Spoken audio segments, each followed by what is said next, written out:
it's recording now. Let me Right just on. Perfect. Yeah, straighten yourself up, will you? You have to forgive me. I have a bit of a sense of humor. I mean, too much so far. Honestly, to So, me, there's no such thing as a too much sense of humor. So. yeah, these days especially, eh? Right Yeah. on. So let me just get your. I have a bio for you. If you don't mind, if I read it. Absolutely. Okay, so here's the thing. This is Georgina Speaks, and this is an interview podcast for Georgina Speaks. And I have with me Nelson Mahmoudi. He's a 20-year-old Georgina raised student surviving in Ottawa right now, Ontario. He's volunteered and worked in multiple different roles within our community, and they range from the Rock, Georgina Public Libraries, Military Museum. And Mr. Mahmoudi was also recognized on several occasions by the town council for his volunteer work, his drive and his passion, and his bravery throughout his years, including at one point in time in 2015, he was accredited with saving his neighbor on the street that he lives. But what was that about? I read about it, but I didn't. It was the what coldest happened? night of the year, and she was taking out her trash and hit a patch of ice. And Anne, her name was, she was 92 years old, 93 years old rather. Wow. And she had fallen, she couldn't get back up. And I had heard her through my window, and my mother and I ran outside. We called 911. We got her blankets and coats to keep her warm. We got our neighbors to come help us as well. And Yeah. it was just quite the experience. Right on. And yeah, must have been scary for you, eh? At such a young age, definitely. I had known Anne since we had moved in, and back in 2005. And so I had never seen her in such a vulnerable spot as she was there, because she was nearly frozen to the ground. Okay, so I'll finish my bio here because a lot of important stuff, eh? So hang on one second. It's on my phone. Let me just, Mario, I got to call you back because I'm in the middle of something. Okay, so then to get on with the bio, now you've been a pretty outstanding member of the Georgina community. You worked on a number of political campaigns, I understand, and says at all three levels of government. So you worked municipal, regional, and provincial, and federal. Correct. Really, that's amazing. For such a young person to have been so actively involved in all that, that's quite saying something. So. Thank you. And you've never restricted your activity to one political party. You've worked for all different parties. I've worked for numerous different parties, as well as individual candidates, specifically at the municipal and regional levels, who aren't affiliated with one, but have various views themselves. So you're currently in Ottawa right now because your studies are political science and history major. Is that correct? In university. Correct. Right on. So Go I did want to GGs. mention that. Right on. I wanted to mention because it intrigued me yesterday when you said you had a bit of a passion for the developing African continent politically, and I sure hope so. The continent has seen great progress since specifically the 80s and 90s, when the motto "African solutions to African problems" truly came into effect. The colonization era tore the continent apart, and divide and conquer was a strategy used by colonial powers to exploit the continent. We could see this in numerous examples, such as Somalia, DRC, Rwanda, especially with the Rwandan genocide. And the repercussions from that era continue to be shown to this day.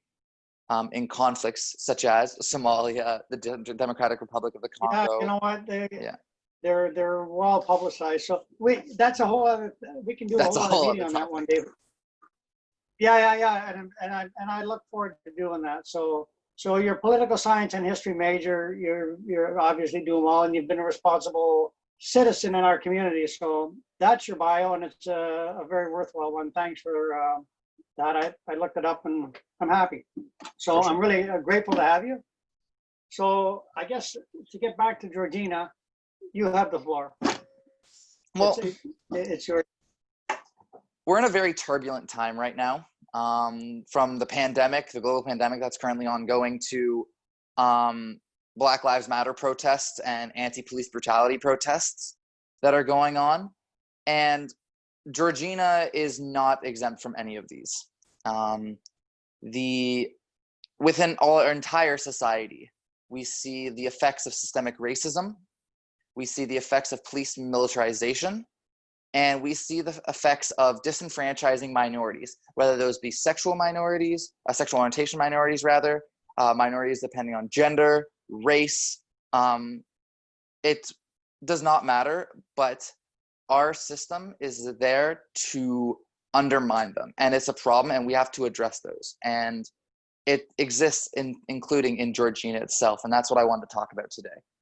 Systemic racism and white privilege, our police force and system, as well as developing our society. Okay, so carry on. So we see throughout, especially in Canada, we're seeing these protests. In Ottawa here, I participated in one myself of the Black Lives Matter protest. Now, I am not of African or Caribbean descent. My father immigrated from Iran in the 1980s. However, I am, as many call it, white passing. I'm a mixed race child, but I do have a tanner color skin. And I have this white privilege as well. This is something that many people don't understand completely. Many people see, when they hear white privilege, they see that it makes their life easier, the privilege of having their life easier. But that's not what white privilege is. White privilege is more so the fact that the color of your skin has not made your life harder. The white privilege is the fact that when you're pulled over by a police officer, you're not worried about being shot.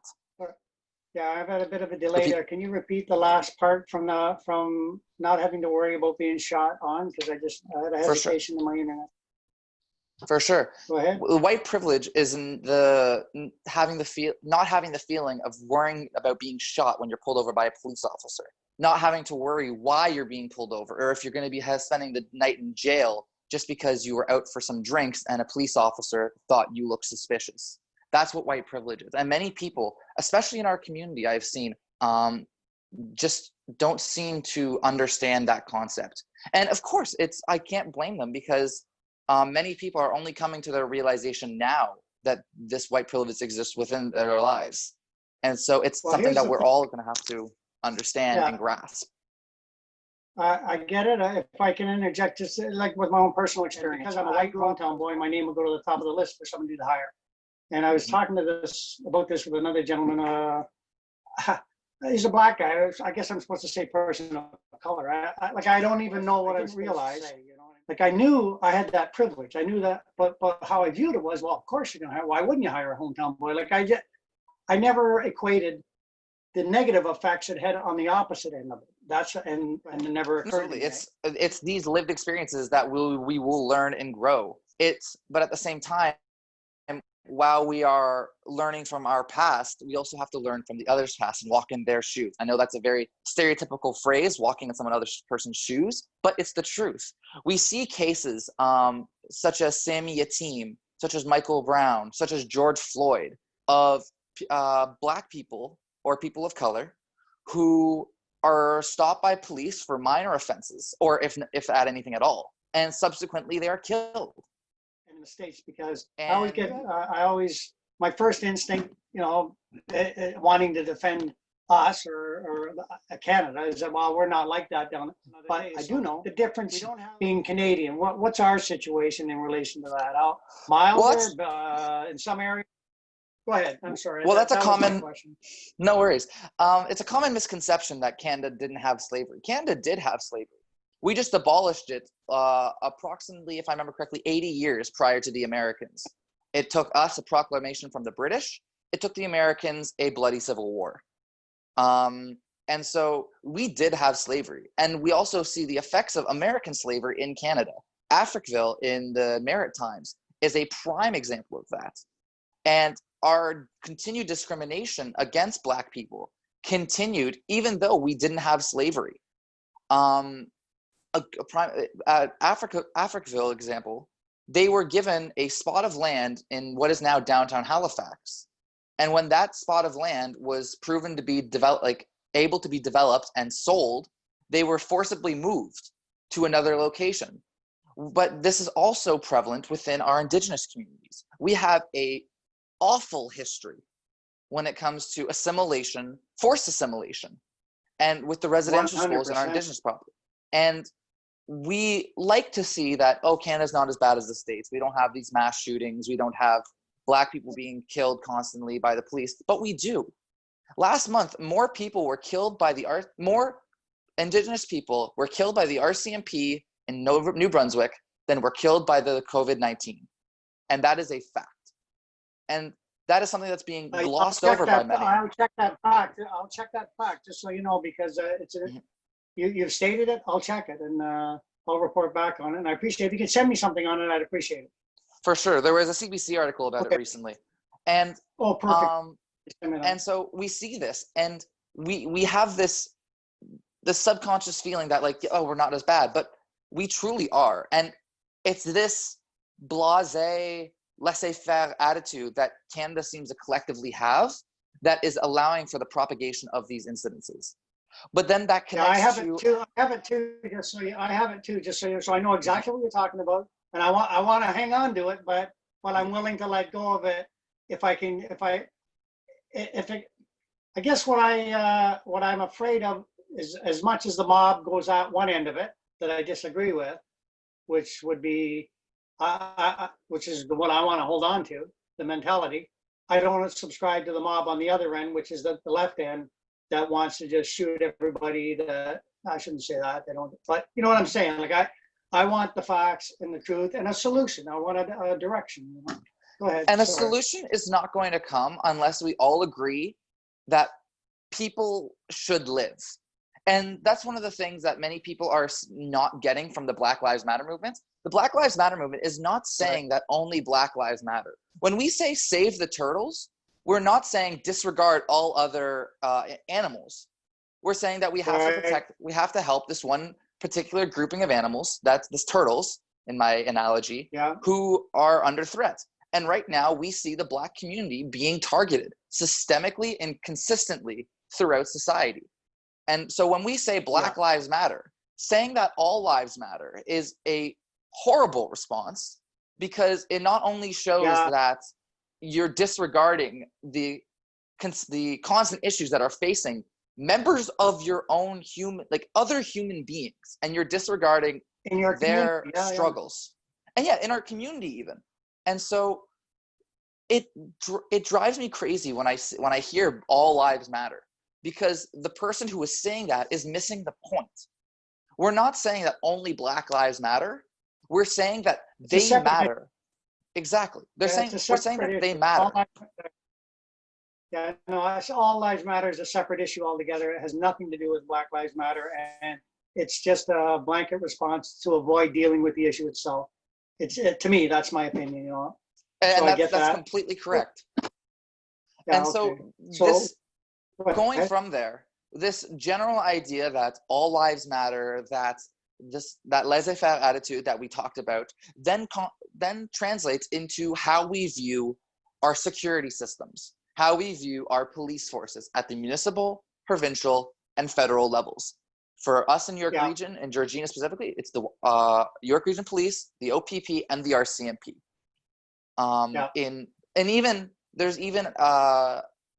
We even have the fourth police system with the Indigenous police force, as authorized by the OPP on Georgina Island.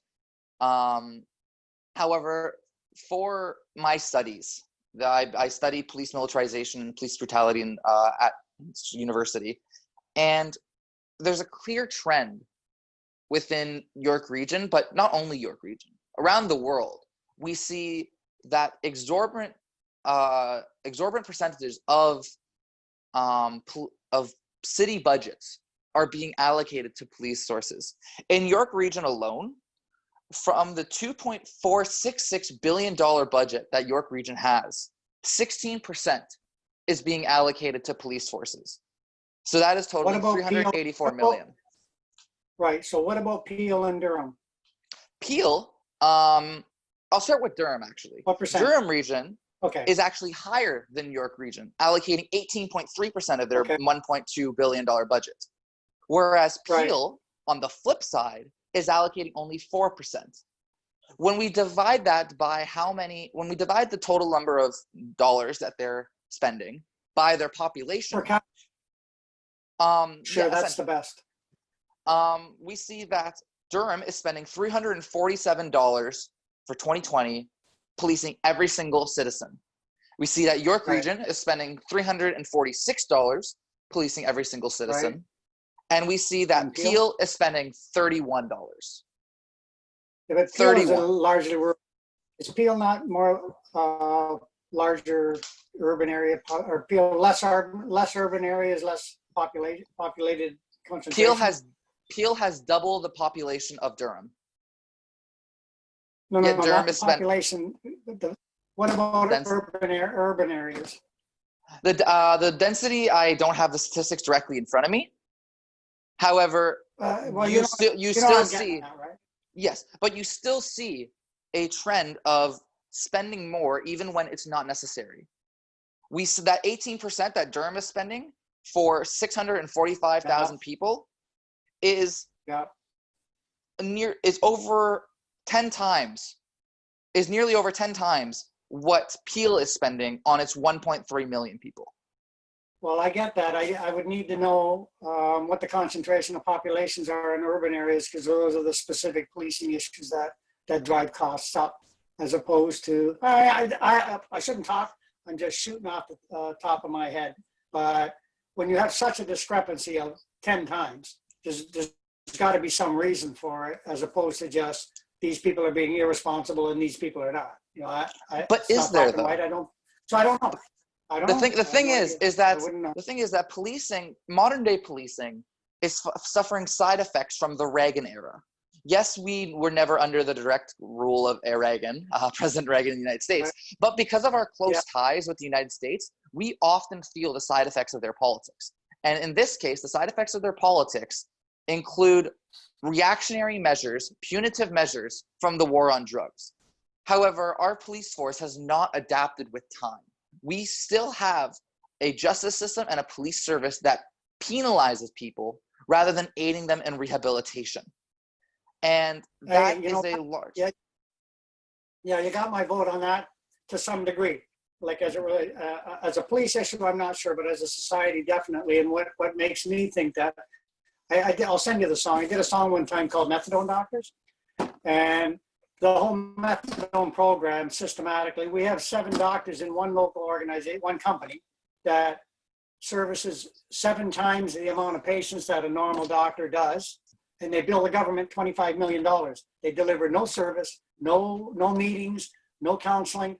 They give them a little drink of that misery every day, and they have to come back for it. And they don't try, and there's no end game to get them off it. They actually counsel them. And the government's report that I read on it, it's like a liquid lobotomy. That there's lower medical costs, less recidivism rate. So it's like liquid handcuffs. Instead of people, reoffending, they end up not reoffending because they're lobotomized liquidly, with this. So it's a disgusting program, in my opinion.